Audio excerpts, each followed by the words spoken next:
yo les voy a ayudar. Ustedes de pronto ahí charlaron, algunos de pronto este es su primer domingo de este año, otros sí ya venían escuchando, digamos, la serie, pero quiero animarles a mirar algunos temas que se han trabajado. Dios a través de su palabra, el primer domingo de enero nos habló de crucemos al otro lado, Josué 1, 3 al 6. Lo que Dios ha hecho, su presencia y cómo debemos creer en sus promesas. Ahí recordamos eso. El segundo domingo hablamos del llamado glorioso, primera de Pedro 5, 6 al 11. Y hablábamos de cómo Cristo nos perfecciona, nos afirma, nos fortalece y nos establece. Y el domingo pasado hablamos de PCC, ¿cierto? Pensar, servirse y ser según la gracia y la medida de la fe. Y estuvimos ahí en Romanos 12, 3 al 13. Hoy concluimos el mes de enero y deseo hacerlo desde un pasaje que pone en escena un discurso. Todos en algún momento de nuestra vida hemos escuchado un discurso. El primer discurso que de pronto uno escucha muy consciente es el de cuando se gradúa de 11. El que escucha hay un compañero que está adelante y da un discurso. Y un discurso trata de condensar de alguna manera cosas que se han vivido, recapitula hechos que han pasado y abre como una esperanza hacia la historia que viene. Aún los discursos de los presidentes, aún discursos que hemos visto en la historia muestran ese énfasis, recapitulan algo, dan un peso a una idea central y hacen mirar el futuro con alguna esperanza.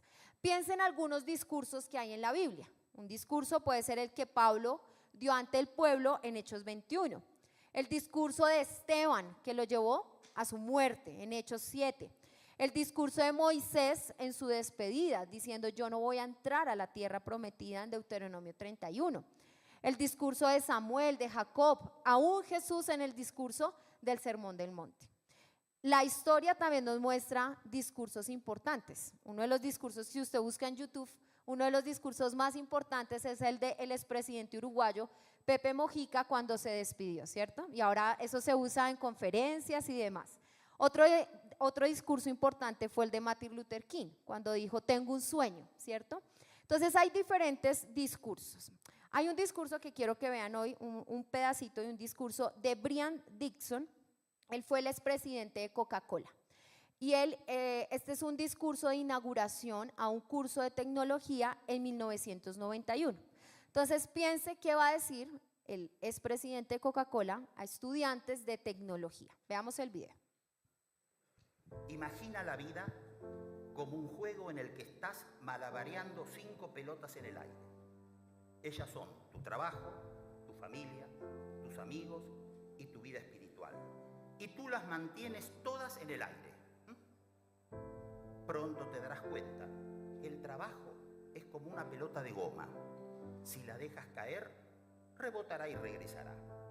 Pero las otras 4, familia, salud, amigos y espíritu, son frágiles como el cristal. Si dejas caer una de ellas, irrevocablemente saldrá astillada, marcada, mellada, dañada o incluso rota. Nunca volverá a ser lo mismo. Por ello debes entender esto. Aprecia y esfuérzate por conseguir y cuidar lo valioso, lo que decía Einstein. Trabaja eficientemente en el horario regular de oficina y deja el trabajo a tiempo. Dale el tiempo requerido a tu familia y a tus amigos. Haz ejercicio, come y descansa adecuadamente. Y sobre todo crece en vida interior, en lo espiritual, que es lo más trascendente, porque es eterno. Los problemas no son eternos, siempre tienen solución. Lo único que no se resuelve es la muerte.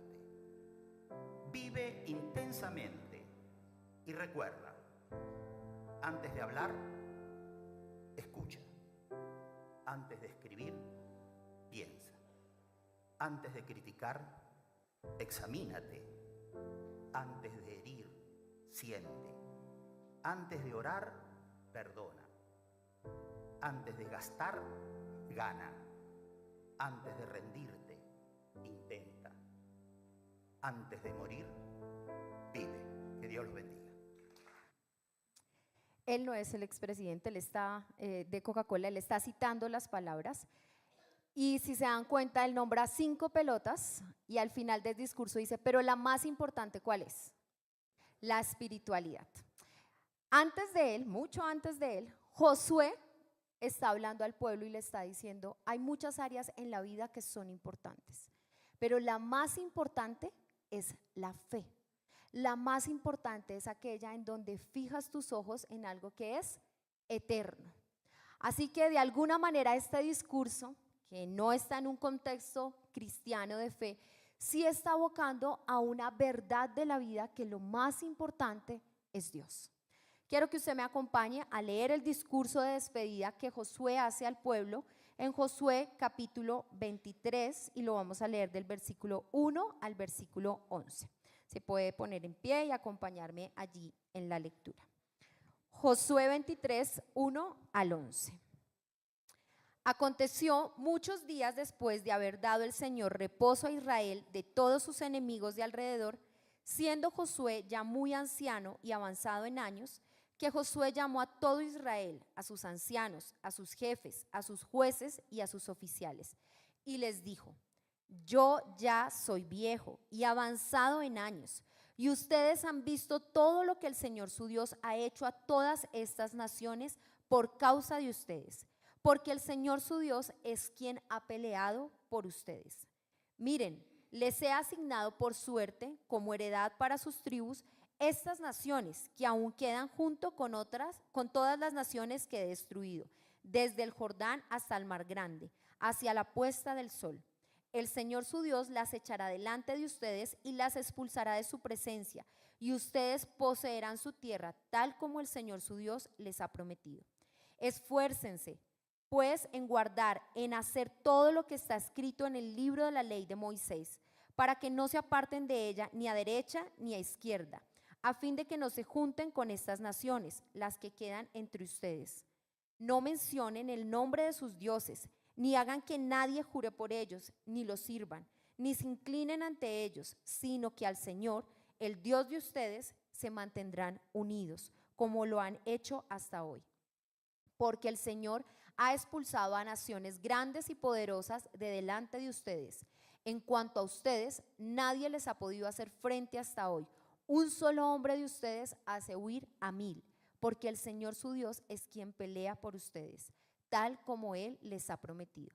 Tengan sumo cuidado por la vida de ustedes de amar al Señor su Dios. Le invito a que se siente y que al mirar este pasaje podamos ubicarnos. Es un discurso de despedida. Son unas palabras que conscientemente Josué preparó y que está diciendo: necesito que el pueblo recuerde esto cuando yo no esté. Necesito que esto cale tanto en el quehacer del pueblo para que ellos puedan vivir de la manera que Dios nos insta. Y si usted nota el versículo, de los versículos 1 al 3, y quiero que tenga ahí su Biblia abierta y podamos ir chequeando algunos versículos, del versículo 1 al 3, Josué nos hace ver cómo está Israel. ¿Israel está en guerra? ¿Cómo está Israel? Dice que está en paz, en reposo. Nos deja ver que Israel está en un momento de tranquilidad.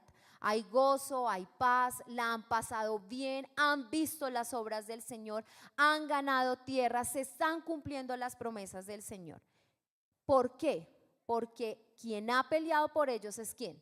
Dios. Josué les recuerda, si estamos en esta condición es porque Dios ha peleado por nosotros.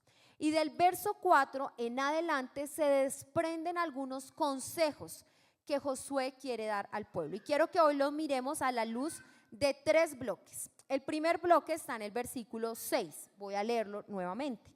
Esfuércense, pues, en guardar y en hacer todo lo que está escrito en el libro de la ley de Moisés, para que no se aparten de ella ni a derecha ni a la izquierda. El versículo 6 inicia con un verbo, esfuerzo. Eso es una acción que implica vigor, fuerza, ánimo, trabajo, sacrificio. Josué le está diciendo al pueblo, como un mensaje de despedida, les va a tocar esforzarse. Ustedes van a tener que colocarse la camiseta y lucharla.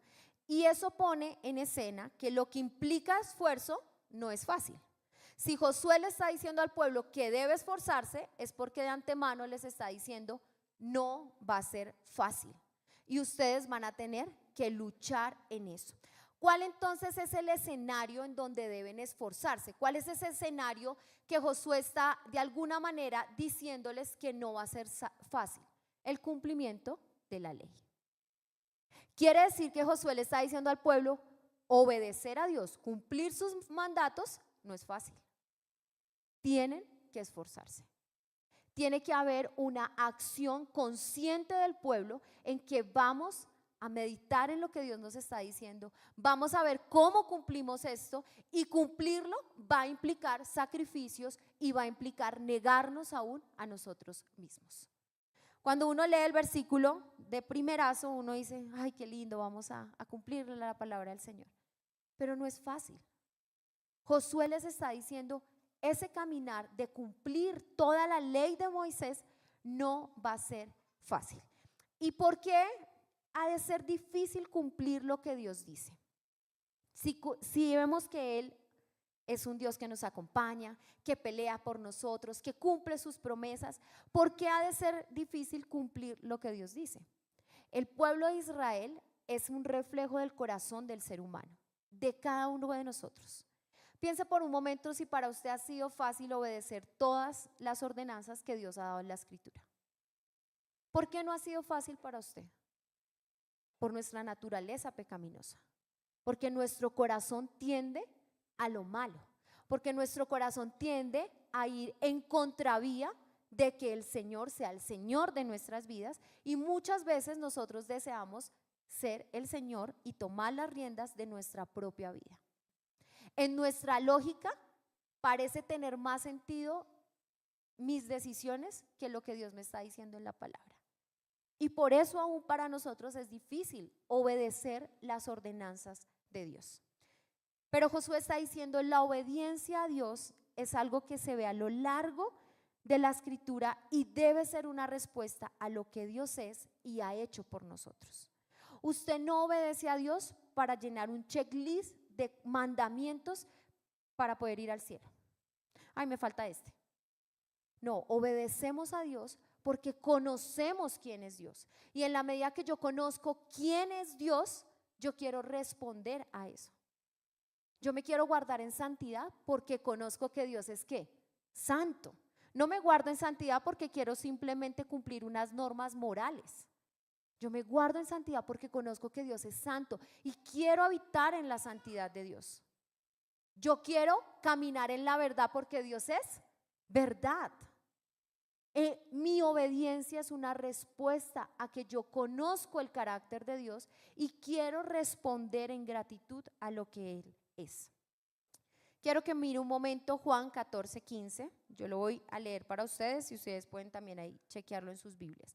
Juan 14 dice, si me amáis, guardad mis mandamientos. Jesús está diciendo estas palabras, está diciendo, si ustedes me aman, ¿cuál es el resultado de su amor? Guardar mis mandamientos. ¿Es algo que está diciendo Josué? Esfuércense y cumplan la ley, no se desvíen a derecha ni a izquierda. Lucas 6:46 dice que nos insta en nuestra incoherencia. ¿Por qué me llamáis Señor, Señor, y no hacéis lo que yo os digo? Nuevamente la Escritura, desde Génesis hasta Apocalipsis, nos está haciendo una invitación a obedecer la ley de Dios. Y eso implica esfuerzo.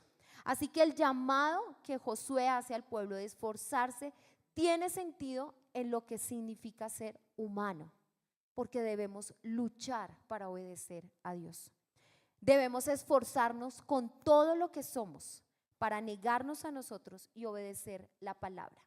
Nada, absolutamente nada debe desviarnos, ni a derecha ni a izquierda, de hacer lo que Dios está diciendo.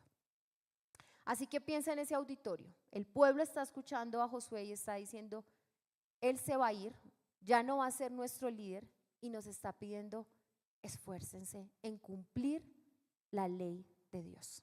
Vamos al segundo bloque del versículo 7 al 10. Y quiero volverlo a leer.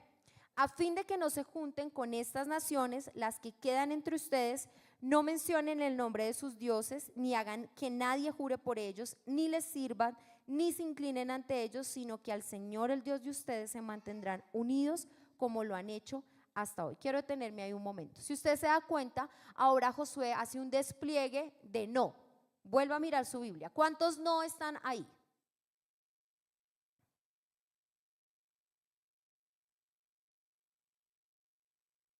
No o ni.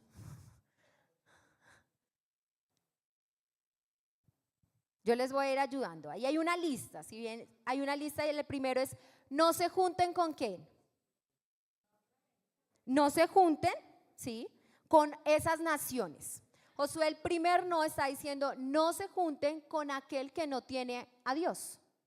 Las otras naciones tenían otros dioses, entonces Josué está diciendo: no se junte con aquel que no tiene a Dios. El segundo no es: no mencionen sus dioses ni juren por ellos. Josué está diciendo: ni siquiera mencionen el nombre de los dioses de otras naciones y mucho menos juren en nombre de esos dioses. El tercero es: no les sirvan. Ustedes no deben servir a esos dioses ni a esas naciones. Y el último: no adoren, no los adoren. Josué da una lista de no. ¿Por qué esos 4? ¿Por qué no sacó muchas más? De alguna manera no está diciendo son solo estos 4. Él está en estos repitiendo una misma idea. Les está diciendo al pueblo, a un pueblo que conocía la ley de Moisés: recuerden la Shemá. ¿Cuál era la Shemá? Deuteronomio 7 del 7 al 8. Dice: oye Israel, Jehová tu Dios, Jehová uno es. Amarás al Señor tu Dios con todo tu corazón, con toda tu alma, con todas tus fuerzas. Y él está hablando a un auditorio que recuerda la Shemá, que es una oración del pueblo judío que estaba presente en medio de todas las ceremonias y los momentos en donde se congregaban. El pueblo sabe que es un pueblo escogido por Dios, que es un pueblo que debe darse totalmente a Dios y que es un pueblo que está en exclusividad a Dios. Así que estos no que menciona Josué les están recordando al pueblo: acuérdense que ustedes son escogidos, ustedes son consagrados para Dios, por consiguiente no pueden estar involucrados con otros que no estén en estos que han sido consagrados para mí. ¿Qué implica esa práctica de los no? En el Antiguo Testamento, si usted recuerda la ley, hay mucha severidad en los mandatos del Señor. Si el Señor decía: van a ir a la guerra y no van a coger nada, y van a dejar el motín, van a matar aún a esas personas. Esos eran aún los mandatos que vemos en el Antiguo Testamento. Había una severidad que ponía el Señor, no porque si tocaban algo se contaminaban, no era algo mágico, sino porque el Señor le está enseñando al pueblo que ellos se deben totalmente a Él y están consagrados a Él, y nada que no esté en torno a Él debe ser recibido. Este principio tan radical trataba de mostrarle al pueblo su debilidad para resistir y mantenerse apartados. Si Dios colocaba esas leyes tan estrictas, no era porque es un Dios malo, sino porque conocía la debilidad de ese pueblo y sabía que al ver ciertas cosas iban a ser tentados a involucrarse en ello. Así que los no del Antiguo Testamento no son una severidad del Señor, son un cuidado del Señor al pueblo. Todas esas leyes, todas esas normas que decían no hagan esto, no, no, no, estaban diciendo: yo quiero cuidarlos porque conozco su corazón y su corazón es débil. Cuando Josué le está diciendo al pueblo no, no, no, está diciendo: recuerden que ustedes son débiles. Ustedes son débiles y reconozcan que en esa debilidad deben ser exclusivos, debe haber una exclusividad, que toda su vida, todo lo que haga, todo lo que toque, todo con lo que comparta, sea algo en donde Dios sea el centro. De lo contrario, aléjese, porque usted es débil. Esa exclusividad sigue siendo un llamado de Dios en el Nuevo Testamento. Dios es primero, Dios es el centro, Dios es el Señor de señores. Esa exclusividad implica un orden correcto de nuestras prioridades. Si usted recuerda, en Mateo 22:37, Jesús le preguntan cuál es el mandamiento más importante y Jesús lo resume nuevamente evocando la Shemá: amarás al Señor tu Dios con todo tu corazón, con toda tu alma y con toda tu mente. Quiere decir que usted amará al Señor con todo lo que es, con todo su ser, porque usted es exclusivo, usted es consagrado para el Señor. No es con un área, no es solo con este pedacito, es con todo lo que usted es. ¿Cuáles serían los no para nosotros hoy? No hablar con alguien del mundo, no invitarlo a la casa. Esos no serían los no para nosotros. Los no deben estar bajo el principio. Para responder esa pregunta, usted debe pensar qué cosas están ocupando el lugar que les corresponde al Señor. Yo puedo ser tan radical de no hablar con alguien que no conoce del Señor, pero en la casa el primero que ocupa el lugar de mi vida es el televisor. ¿Hay coherencia en ello? La invitación del Señor no es simplemente no se contaminen andando con alguien del mundo. Primero mira tu corazón, ¿qué está ocupando el lugar que me corresponde a mí? Porque tu vida está consagrada para mí. ¿A qué le estás dedicando más tiempo? Tus pensamientos, ¿en qué es lo que más están? Tus emociones, ¿en qué es lo que más están? Porque ahí de empezar a trabajar.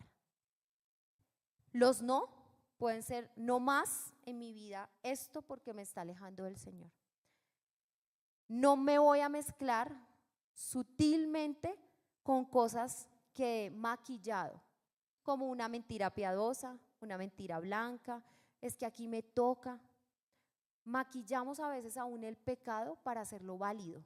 No más me voy a maquillar el pecado. No más excusas para disfrazar mi falta de compromiso al Señor. No está siendo entonces el Señor el primero en mi vida. No más relaciones, conversaciones, programas, lugares que no contribuyen en mi crecimiento y que aún pueden ser una piedra de tropiezo para el crecimiento de otros.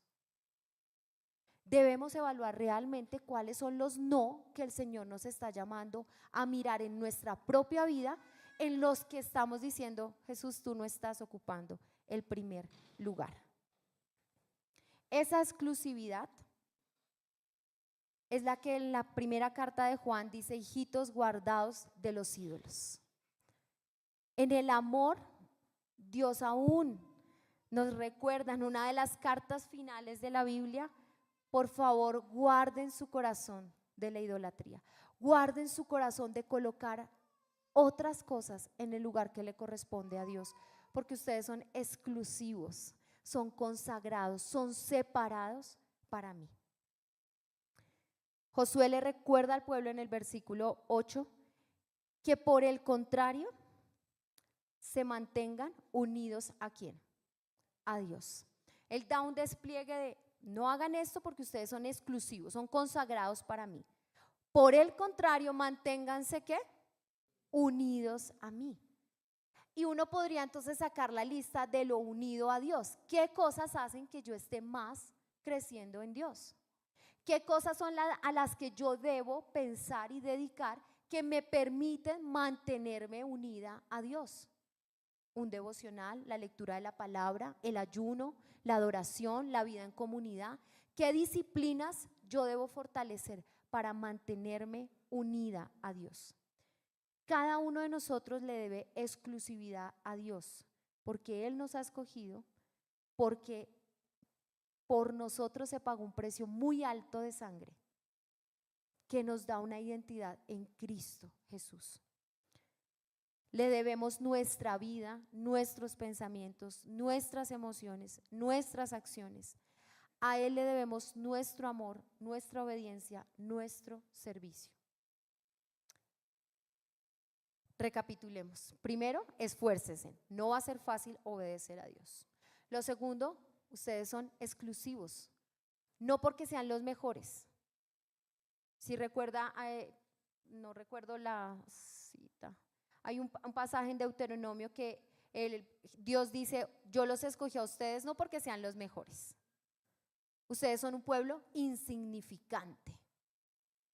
Cada uno de nosotros fuimos escogidos por Dios no por ser los mejores, sino porque en la gracia de Dios a Él le plació llamarnos y hacernos sus hijos. Y en esa elección, en esa bondad del Señor para nosotros, nos debemos totalmente a Él. Por último, el tercer bloque es tengan. Y es del versículo 9 al versículo 11. Porque el Señor ha expulsado a naciones grandes y poderosas de delante de ustedes. En cuanto a ustedes, nadie les ha podido hacer frente hasta hoy. Voy a leer ahí, después vamos a leer el 10 y el 11. Si usted se da cuenta, Josué termina la advertencia diciendo tengan sumo cuidado por la vida de ustedes de amar al Señor su Dios en el versículo 11. Pero el versículo 9 y 10 le está recordando nuevamente al pueblo lo que Dios ha hecho. Le recuerda su carácter, el carácter de Dios. Es Dios quien ha expulsado a los enemigos, es Dios quien ha expulsado las grandes y poderosas naciones, es Dios quien los ha hecho quedar bien. Si usted nota, Josué dice, uno de ustedes podría vencer ¿a cuántos? A 1000, no porque fuera el superhéroe, sino porque Dios era quien peleaba por ellos. Así que Josué le está recordando al pueblo que es Él quien ha hecho la obra y le está recordando su carácter. Es Dios quien les hizo quedar bien, quien ha mostrado a los demás pueblos lo valioso que es Israel, que hay algo diferente en él. Le recuerda que ellos no son grandes guerreros, que quienes ha dado la victoria es el Señor. Que Dios es un Dios poderoso, de imposibles, un Dios imponente, que cumple sus promesas, que es fiel, que no falla. Josué le recuerda al pueblo quién es Dios y les recuerda qué ha hecho por ellos. Y les hace mirar el futuro con esperanza. Si Dios ha hecho esto, si Dios está acá con nosotros, podemos mirar el futuro con la misma esperanza porque Él sigue cumpliendo sus promesas. Él sigue cumpliendo y cumplirá las promesas que ha hecho para nosotros. El mérito es de Dios, no es del pueblo de Israel, no es de Josué, ni siquiera como su líder. Es de Dios. Así que si creen en ese Dios y si ese Dios sigue estando al cuidado de su pueblo, deben tener cuidado de sus vidas. ¿Por qué hay un llamado de Josué a tener cuidado de las vidas? A la luz del carácter de Dios. Mire otra vez el versículo 11. Tengan sumo cuidado por la vida de ustedes de amar al Señor su Dios. ¿Cómo han de tener cuidado de sus vidas? Uno podría nuevamente sacar una lista de cosas que ayudarían a cuidar nuestra vida. Pero Josué la resume en una. ¿Cómo se cuida la vida? Amando ¿a quién? Al Señor.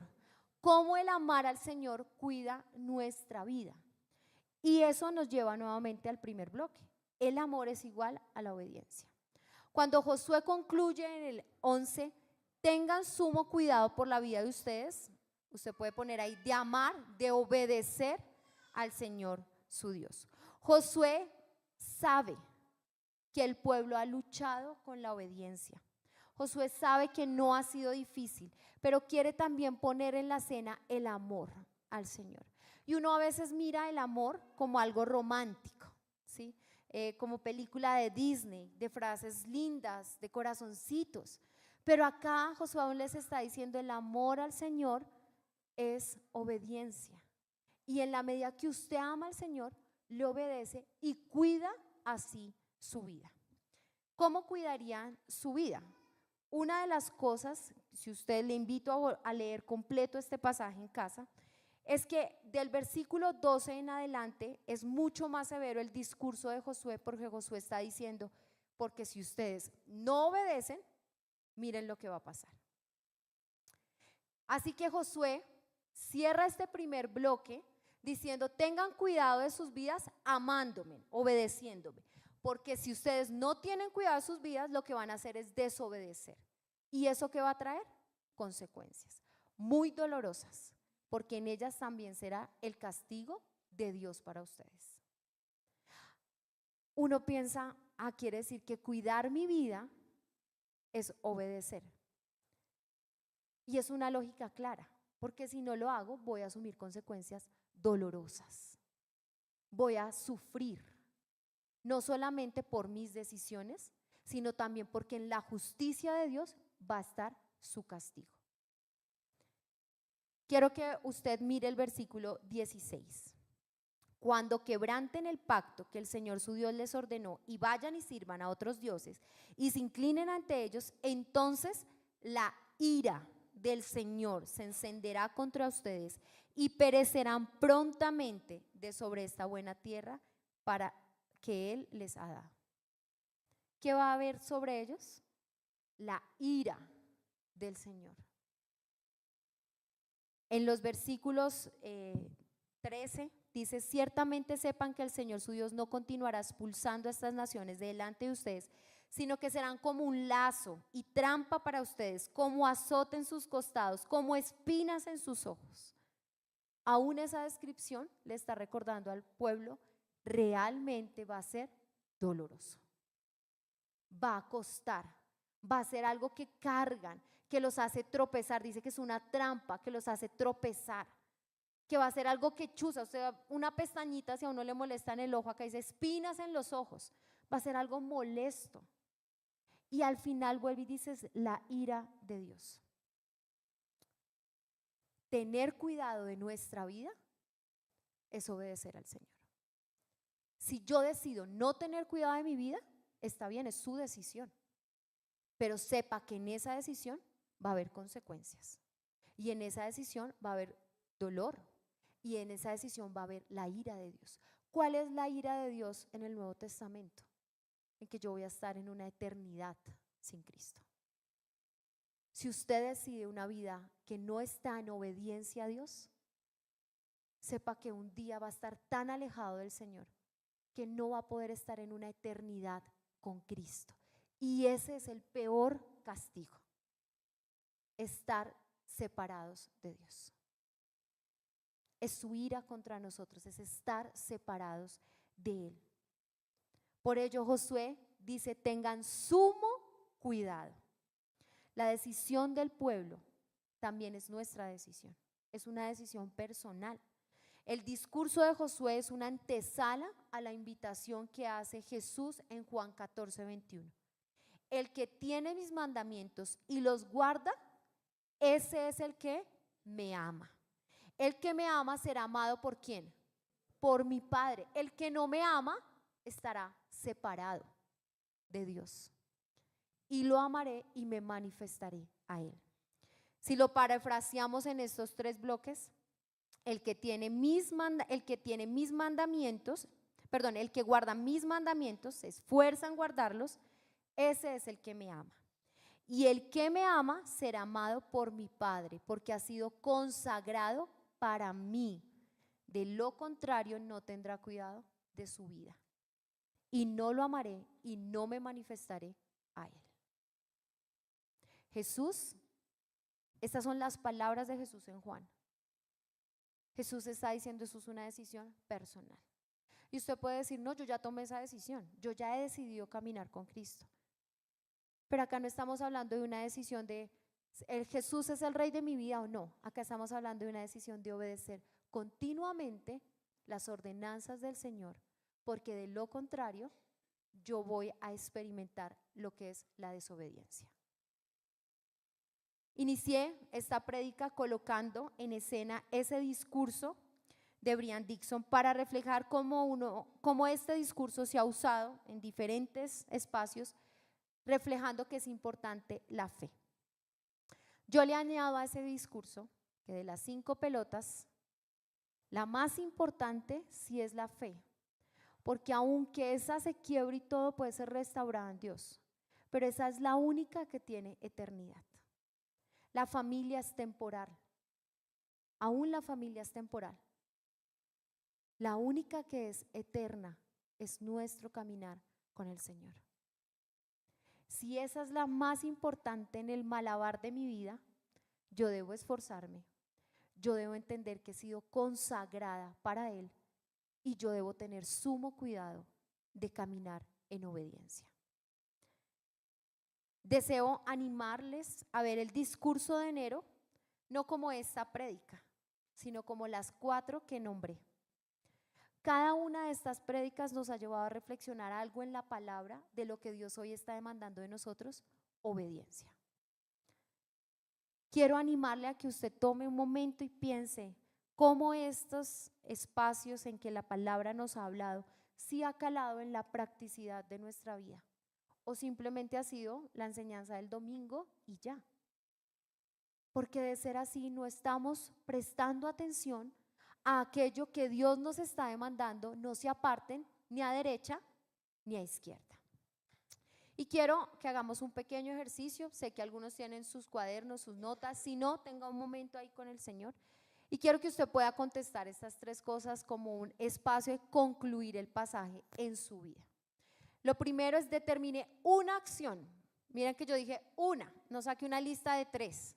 Una acción que evidencie esfuerzo para cumplir las ordenanzas de Dios. Yo voy a poner un ejemplo. Voy a escoger un mandato del Señor que a mí me está costando en este momento: la verdad. Y voy a empezar a poner a la luz todas las mentiras que he dicho. Voy a pedir perdón y voy a restaurar eso. Eso es un ejemplo. Cojan así sea un mandato del Señor y digan: yo me voy a esforzar por cumplir porque necesito de manera práctica verlo en mi vida. ¿Entendimos el ejercicio? El segundo: determina una acción que evidencie un ajuste en su vida para dar exclusividad a Dios. Voy a poner un ejemplo.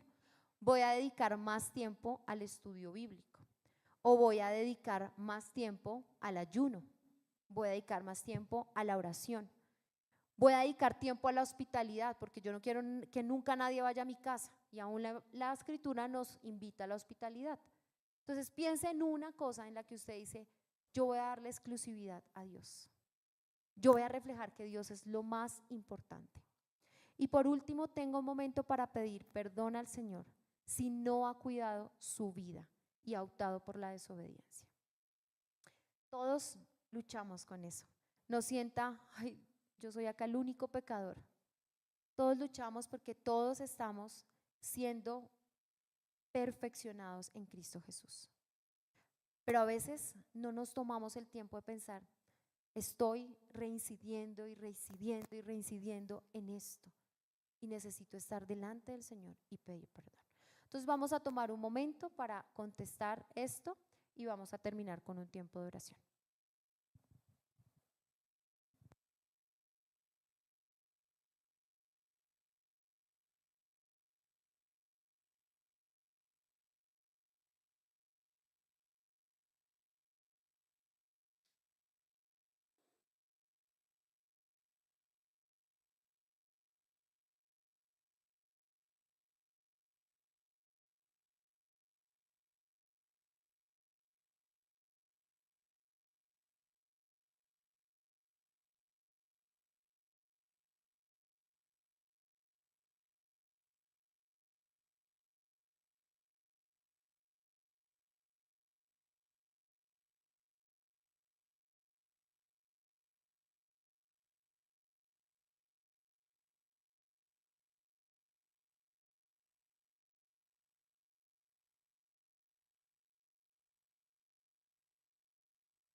Yo voy a orar, pero le animo a que usted levante su voz y hable con el Señor.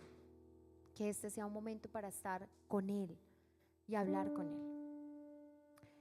Señor, gracias por tu palabra.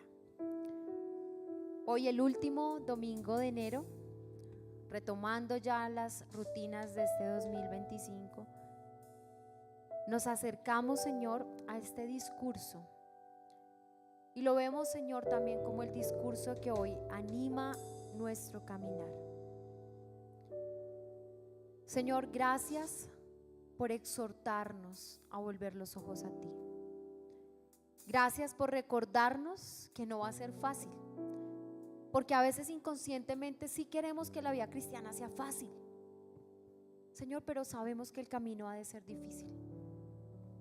Ayúdanos, Señor, para que en nosotros haya esfuerzo, para que conscientemente podamos luchar en pro de obedecer la Escritura. Señor, que sea una actitud continua, real, intencional, a cada segundo de nuestra vida, de obedecerte a ti. Señor, te ruego que traigas a la mente tus mandatos. Señor, que nos permitas hoy, al hacer este ejercicio, encontrar al menos uno en el que yo debo esforzarme para obedecerte completamente a ti. Señor, perdóname si en mi vida no ha habido esfuerzo, si he estado tan cómoda creyendo que obedecerte es simplemente una cosa de domingo. Perdóname si no he sido intencional, si no he estado pensando, trabajando, aún esforzándome por ver qué acciones tomar a fin de obedecerte a ti. Señor, gracias por recordarme que me has escogido no por ser la mejor. Me escogiste porque soy insignificante, pero en tu gracia me has visto a través de Cristo Jesús y me has santificado. Señor, gracias porque me has consagrado para ti. Señor, y realmente quiero tener esa exclusividad, que mi vida, corazón, mi alma, mi ser se deba totalmente a ti. Señor, quiero que mis pensamientos, mis palabras, mis emociones se deban a ti. Señor, perdóname si ha habido cosas que han ocupado el lugar que te corresponden a ti. Señor, si esa exclusividad se la ha dado a mi agenda, a mis hobbies, a mi familia, a mi descanso, a mi trabajo, y no te la he dado a ti. Señor, quiero que seas el primero en mi vida. Señor, gracias porque hoy me animas a tener sumo cuidado de mi vida. Y el tener sumo cuidado es amarte a ti, obedecerte. Si me amáis, guardad mis mandamientos. Señor, hazme consciente que mi desobediencia tiene consecuencias, que no es que seas un Dios malo, injusto. Tú nos estás advirtiendo: si desobedeces, vas a sufrir. Elige la mejor parte, que es mirarme a mí y caminar de mi mano. Señor, permítenos tomar decisiones sabias, que en el día a día, en el afán, en las cosas que todos lidiamos, podamos tomar decisiones sabias que den evidencia de que te amamos a ti. Señor, gracias por tu palabra. Gracias porque este discurso nos anima a ver el futuro con esperanza. Y nos permite, Señor, ver este 2025 con el reto de amarte verdaderamente al obedecerte a ti. Señor, hoy nos presentamos delante de tu trono. Cada uno ha contestado estas preguntas, ha sacado sus conclusiones. Tu oído está inclinado a la oración de cada uno de nosotros y nos presentamos delante de tu trono. sabiendo, Señor, que tú tienes cuidado de nosotros y que tú, Señor, nos acompañas para poder crecer en la medida del varón perfecto que es Cristo Jesús. Te damos muchas gracias.